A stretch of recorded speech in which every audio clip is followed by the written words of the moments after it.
যে বিষয়টা, ঠিক আছে, বিষয়টা হচ্ছে ডান বাম দুইটা হাতেই সমানভাবে একটা মিল আছে। যেমন এটা একবার কি, এটা দুইবার কি, এটা তিনবার, এই বিষয়টা আগে লক্ষ্য রাখতে হবে। যেমনটা কাহার বাতাল এখানেও বাজানো যাবে, এখানেও বাজানো যাবে, ঠিক আছে।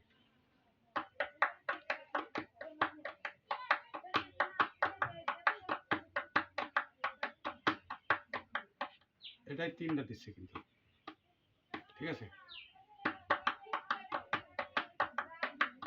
ধাকি পেটে নাকে ধিন্না, ধাকি পেটে নাকে ধিন্না, ধাকি পেটে নাকে ধিন্না, ধাকি পেটে নাকে। এবার এইটাই যদি এখানে বাজাই, এর রূপটা হয়ে যাবে চেঞ্জ, ঠিক আছে।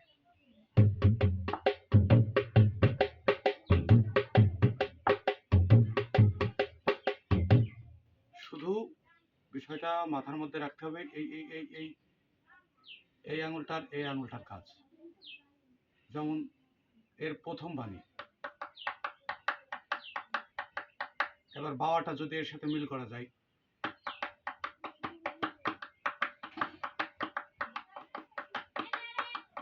ধাকি পেটে নাকে ধিন্না, ধাকি পেটে নাকে ধিন্না।